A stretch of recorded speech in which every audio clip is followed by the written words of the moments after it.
Palero. Ang lamig!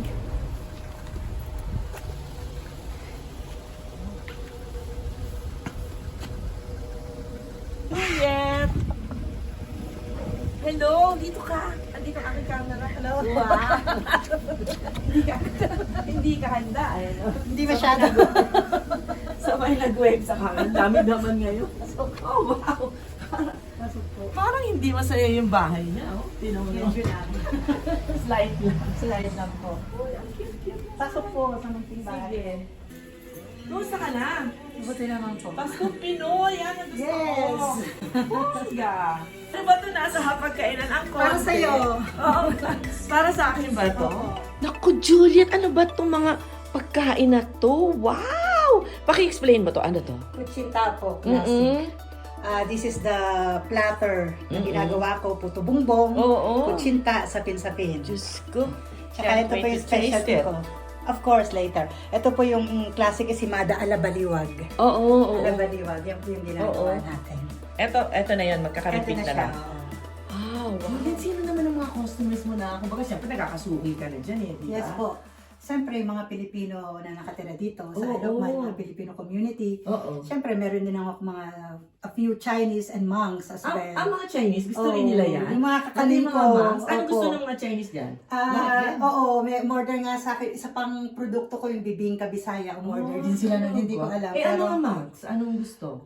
Yung I'm pork sure rib, yung- Chinese ribs ko. Napunta na tayo sa ribs. Napunta na sa ulam eh, no? Mm. So, ano yung mga ulam mo naman? Ribs, Menudo, oo, caldereta.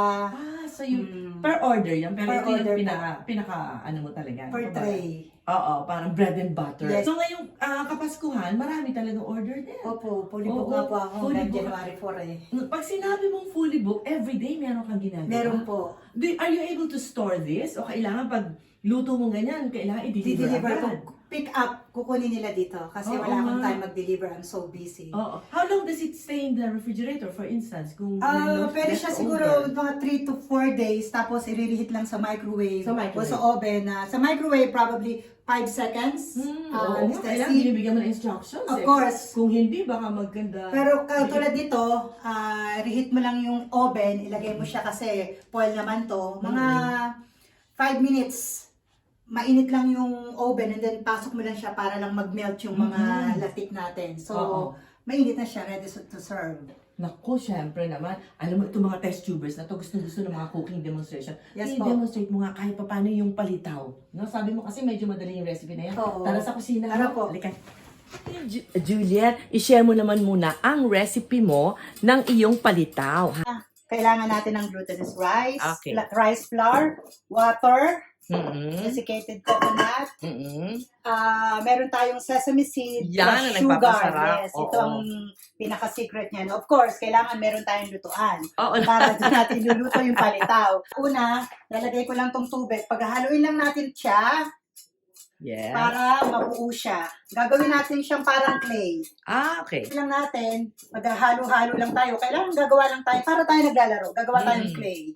Ito na po, nakita niyo na po yung texture natin. Hindi yung mamasa-masa at hindi naman yung parang nagbibiyak-biyak kasi hindi siya mabubuo. Oo. So, ang mangyayari, kukuha tayo ng konti, Oo. bibilugin natin, Okay. and then pinipress ko. And Pinipress. then, Lalaki yan mamaya?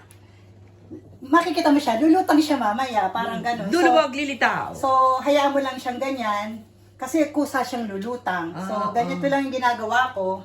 So, pabayaan mo lang siya hanggang sa mag-boil. So, ganito lang siya. Napakasimple ng palitaw. Kaya yung mga gustong magnegosyo katulad ko, napakadali lang ng palitaw.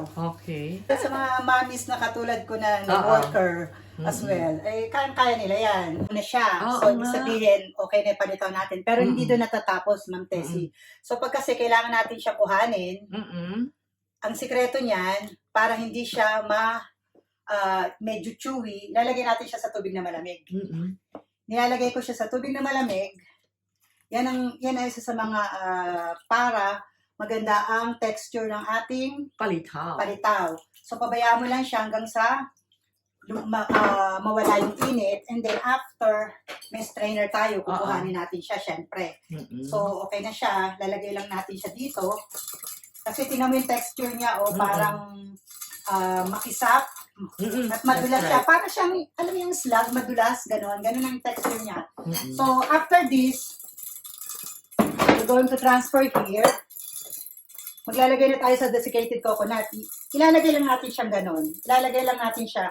Sasama-samahin lang natin. Okay. Pagsasama-samahin lang natin hanggang sa dumikit yung desiccated coconut. Mm-mm. And then after, pag okay na siya, ilalagay mo na siya sa, kailangan may nakaredy ka lagi nilagyan. Katulad ko, nag-order ako, nilalagyan ko minsan siya ng mga banana leaves. Pero, dito muna natin siya ilalagay. So, ilalagay natin siyang ganon. Papaikot ko lang para maganda. Mm-mm. Yan ang actual size niya, na? Yes po, yan na to. Pag nagtinda ko, ito na siya. Pero yung iba mas malaki eh. Oo, you like it that size, kasi mas Naka-umay. maganda siya. Oo. After that, lalagyan mo na siya ng yung pinag-mix natin na sesame seed at ang ating sugar. Mm-mm. So, Lovely. the palitaw is ready. Ito na siya. Right. Tapos Anong na siya. pinaka-nude yan? Yun na yun? Desiccated Ito, coconut. pwede mo siya. Okay. Usually, pag mga nag-order sa akin, nilalagyan ko siya ng extra kasi baka gusto nila or Yes. nilalagyan ko ng extra sugar. Yung mga merong mga sweet tooth, gusto nila na matamis, nagbibigay ako ng extra na sugar with sesame seed. Yes. Oo nga. So, ito na po yung ating palitaw. Yes. Thank you. Siyempre, di ko naman malalaman kung masarap o hindi ko titikman, di po ba? Tikman na natin ngayon ang palitaw ni Juliet! Ayan!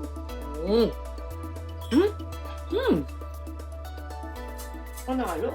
Sarap po. Sarap pa? Yung pala sikreto nun, ha? Oo. Yung pagbabad doon sa tubig, ano? Para, kasi Kasi kung chewy. oo, alam mo, may natitikman ako malapsa nga. Ang tawag ko, Malapsa. malabnaw, kumbaga. Chewy kasi. Naku, teka sandali. Ang dami naman ito. Alam mo, hindi naman ako aalis ng tahanan mo. Siyempre Hindi naman po. natitikman ng Paleros Ensaymada. Classic. Mm-hmm. Yeah. Parang Sige po. mabatel-batel talaga eh. Naaaway ko. Sa labas pa lang eh. Nanunuot na yung butter. Opo. Pwede bang masampulan ito? Yes po. Okay. At syempre, hindi naman ito kompleto kung walang kape. Oh, sige. Plain coffee. Ha? Opo. Thank you. Sarap. Nanggahalo yung cheese at saka butter. Galing mo talaga. Siyempre, kailangan may kape. Mainit masyado. Mamaya. Baka malapnos yung dila ako. Tuloy muna natin ang ating interview. Yes po. Bidang-bida ka talaga na sabi mo gano'n, nakaka-across na itong mga pagkain mo. Paano nga yan? Hanggang bandang Scotland, nakakarating Yes ka. po. Nagpapadala ko ng doon sa customer ng isang box Mm-mm. na simada tsaka mga kakanin din. Oo. At saka, kanina may dumaan na customer, no? Yes Talagang po. parang, kumbaga, open house ba dito? Yes. Paminsan-minsan. So, nakakapasok na lang sila at saka o-order. Pero hindi pwedeng, hindi naman off the shelf ito. Talaga Ay, ino-order kasi Pre-order po lutuin. tayo. Mahirap lutuin, no? So, ngayong Kapaskuhan, talagang busy-busy ka. Yes po, fully book ako. But how do you divide your time again? Pag lang po ako gumagawa ng Mm-mm. mga produkto ko kakanin at isimada. Pero Mm-mm. syempre, nabigyan ako ng pagkakataon na mag-off ng 24, 25, 26. Oo. So, yung that day na yun, I'm very fully booked. So, Officially, ang trabaho mo naman ay sa ospital Yes o po. sa care home? sa ospital po. Okay, tapos? So, pag off ako sa Ano ospital, ang work mo ngayon? dalawa pang work ko, isang healthcare tsaka nag-housekeeper din po ako sa ngayon. Sipag-sipag niyo naman masyado. Nagagawa niyo lahat yan? Time management. Time management. Oo nga naman. Ang asawa mo naman, si Alvin, nagtatrabaho din sa Care home. Sa care home. Ngayon, Nursing home. ano yung favorite niya sa mga niluluto mo? Bibingka Bisaya. Tsaka itong isimada ko. Itong Bisaya. Bisaya. Isaya, ang only daughter mo naman, anong favorite niya? Itong isimada, gusto niya to. So, sila yung mga tester ko before, bago ako magtinda, sila muna yung mauna, ipapatest ko. Tapos pag okay na, ito yung recipe na gagawin natin kasi Galing. approved sa kanila. Ikaw ba nakakain mo pa itong mga paminsan-minsan lang, mga niluto mo? Yes Kasi po. usually nawawalan din kayo ng gana na daw kasi nakikita niya. Kailangan po natin tikman Oo kung nga. tama at sakto yung lasa. Yes. So, everyday, syempre, mahirap. Pero kailangan natin kainin at tikman kung Yes. okay ba yung lasa at tama yung ingredients na ginawa ko. Yes. ang nakakahanga rin sa'yo, Juliet, nakakapag-social work ka sa pamamagitan nito kasi one time na nakita tayo dun sa Strand, sabi mo namigay kayo sa flood victims nung Yes po. nagkaroon tayo ng bagyo sa sunod-sunod na bagyo sa Pilipinas, lalo na yung Ulysses na yan, di ba? Kwento mo ng konti yan. So, ginawa ko po, kasi nga, may talent ako. Nagawa ako ng every like this na kakanin platter for 5 pounds. So, binenta ko yon. And then, after, through my church, UPC po, sila po yung nag-distribute sa Pilipinas ng pera para sa may proper distribution sa mga taong kababayan natin. Magkano na pamigay nyo? So, I think worth 4,000 pounds. Grabe din yun. Saan kayo nakarating yun? Alam mo ba? Sa Mindoro, sa Cagayan, sa Rizal, under po ng church namin, sila po yung nagpamahagi sa pamamagitan po ng pastor namin. Siya po yung nagkipag-coordinate sa Pilipinas. So, yung nalikom ng mga kasama ko sa church, sila po, yung po ang dinala lahat ng tulong at maraming natulungan, daan-daan. Kahanga-hanga ka, biro mo nagagawa mo lahat to. Nagtatrabaho ka sa ospital, mahirap na trabaho yon. Pagkatapos, ang ganda ng bahay mo, inaayos mo, may asawa ka, may anak kang inaalagaan. Paano mo nagagawa lahat ito? At ano yung kaligayahang nararamdaman mo, lalo na dito sa kakanin business mo na to? Siguro, Ma'am Tessia, masaya kasi naalala ko nanay ko. Dahil siya yung nagturo sa amin ito, nasa blood namin, lahat ng kapatid ko, gumagawa. Ilan kayo magkakapatid nga? 12. Ang konti naman. Diyos mio. I'm the youngest. Nagulantang naman ako doon, 12 kayo. Yes po. Lahat yun nagluluto? Yung 5 babae, nagluluto po kami lahat. Isa nasa Canada nga. So, without ng nanay ko, hindi namin ito magagawa kasi siya talaga yung nagturo sa amin ito. At magaling ang nanay ko sa mga kakanin. Ikwento mo yung sinasabi mong ang nanay mo nagluluto sa iba't ibang lugar. Yes po. Fiesta, sa ano. Oo, kasi di ba ganun sa atin? Oh. Sa probinsya, meron silang parang group na iimbitahin, tapos gagawa ng sa binyag, sa kasal, malakihan, mga baboy, papapain, sabay-sabay.